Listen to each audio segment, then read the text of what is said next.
I try to keep my eyes out for any games that may look good and that I might enjoy, but believe it or not, I don't actually go out of my way to find games that are bad or ones that piss me off.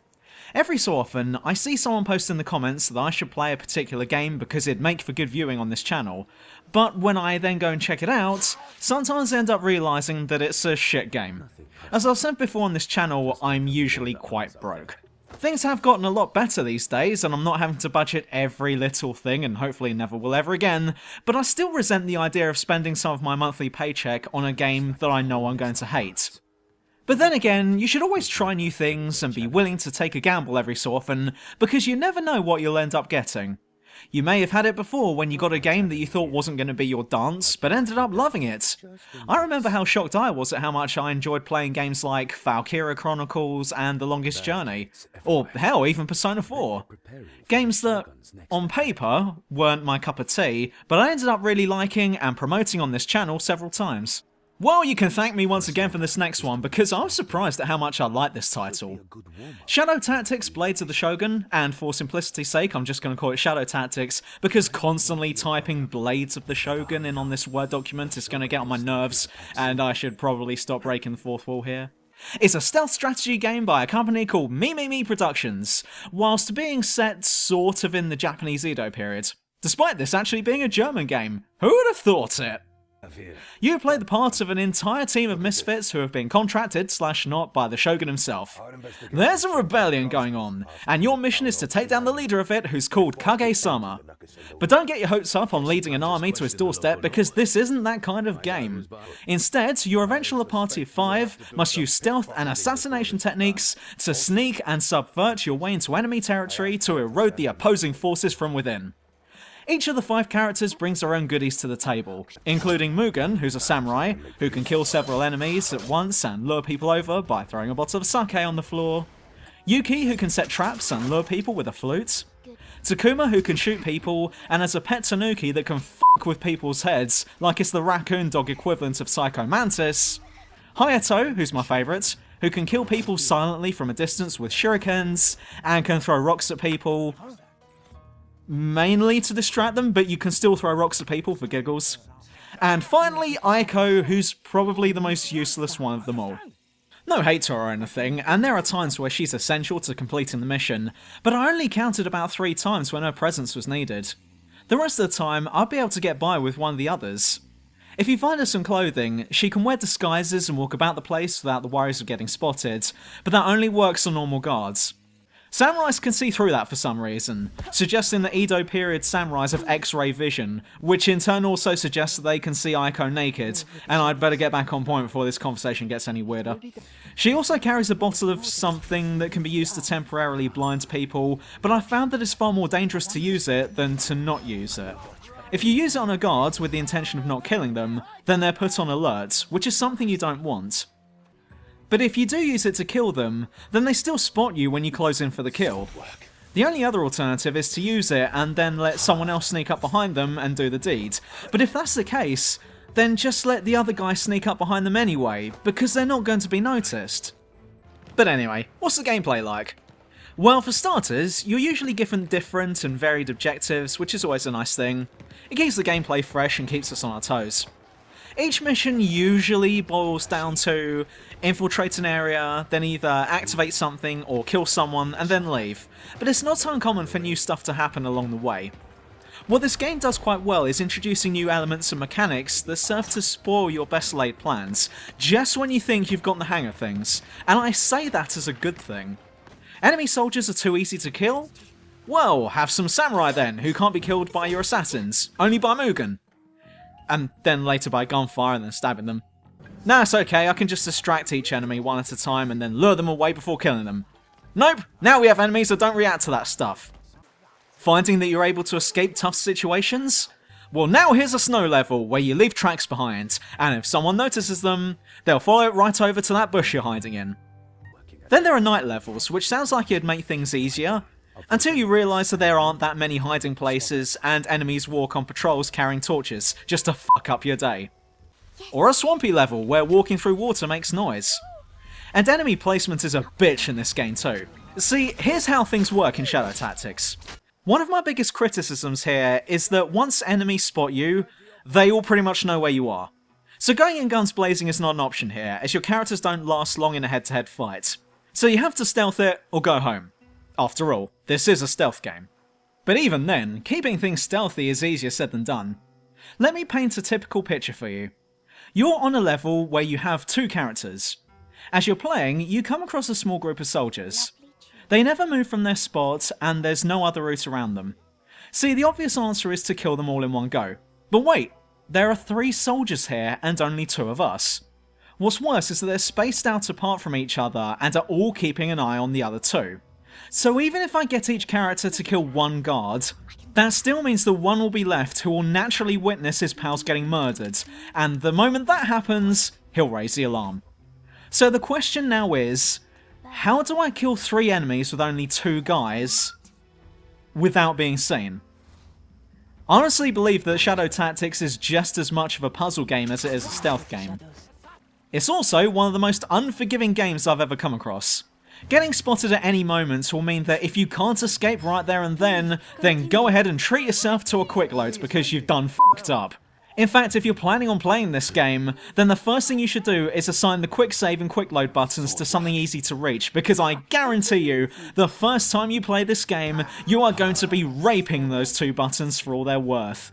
I have no shame in saying this to you all now. Shadow Tactics was fucking hard.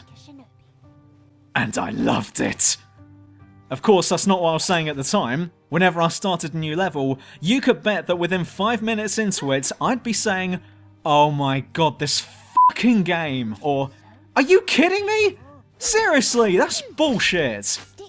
But every time I completed a level, I'd sit back, place both my hands on the back of my head and go, "Now that was satisfying." Loved it. Bring on the next level. This game does not fuck around and expects no less from the player. If you make a mistake, then you've basically failed the mission. If one of your characters dies, then you instantly fail the mission. Fail an objective, and you've instantly failed the mission. Get spotted and all of the nearby guards will come barreling towards you, and even if you manage to slip away, they'll begin searching all of the nearby hiding spots, and if they find you, then you're dead, and you've instantly failed the mission. And enemies are everywhere. And even when they're not everywhere, they can call in reinforcements at any time. Let's go back to that example with the 3 guards I talked about before. Now let's suppose that you couldn't figure it out, and decided to take your chances by killing 2 of the 3 guards. You do that, and naturally, the last guy sees it all happen. He raises the alarm, and more guards come flooding in. While this is happening, you've managed to get your 2 guys away, and they're now hiding in a bush. As the alarm has been raised, new enemies will walk out of a nearby building. You can tell that they weren't originally placed on this map because their uniforms are different. They assist in the search for the culprits but turn up nothing. The alarm is reset and everyone goes back to their original posts. Now by our reckoning, this means that when everything goes back to normal, there should only be 1 guard in this area. Considering that we've already killed 2. Nope! Now that the game has spawned in some new dudes, 2 of these new guys will take up position in the exact same spot where the previous 2 guards who you had killed once stood. So when all's said and done, you've raised the alarm while failing to remove a single threat. Also, the enemies seem to have a habit of sometimes looking over towards your location for seemingly no rhyme or reason. Oh, look!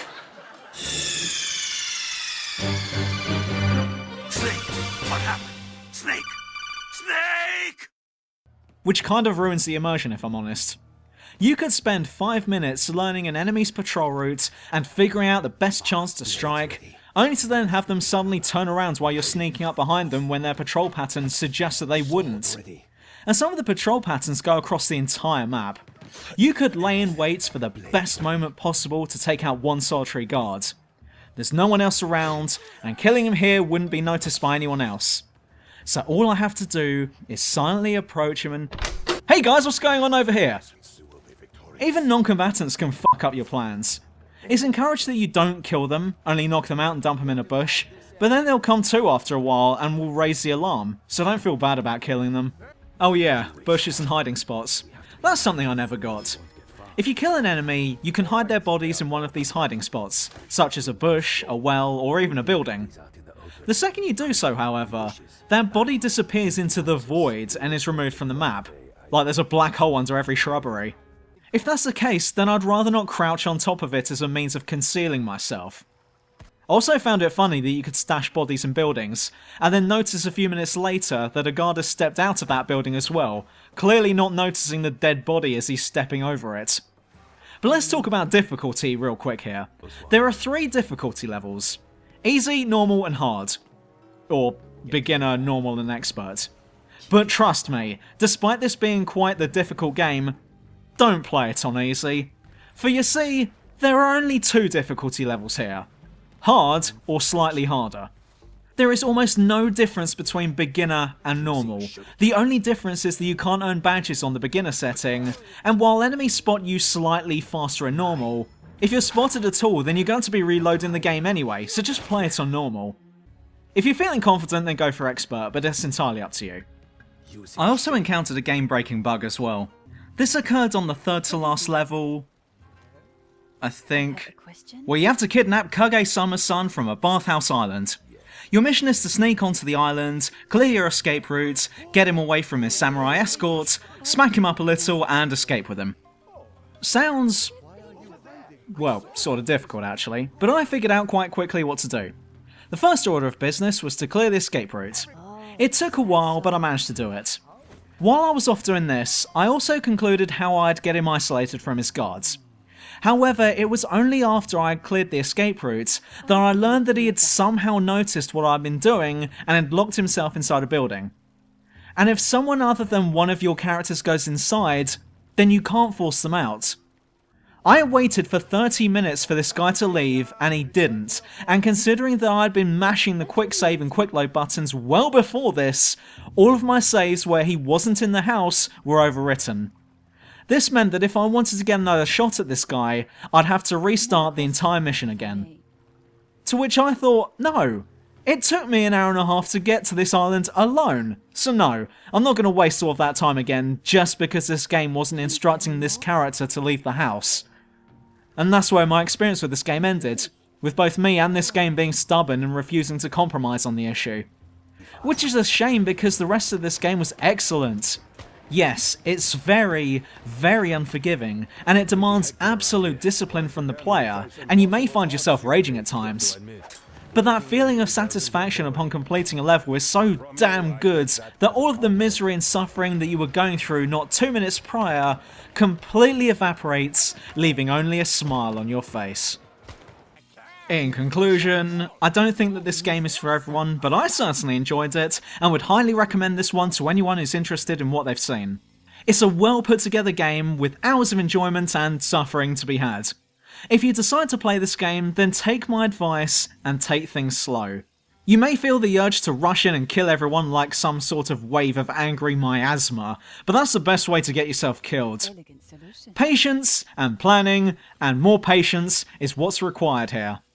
You have to use as much brain power here too, so if this is the sort of thing you want from your games, then Shadow Tactics is definitely for you, and it's definitely a recommendation from me. Also, it's fucking hard. Sometimes I think this life is killing me. Sometimes I think this life is killing me.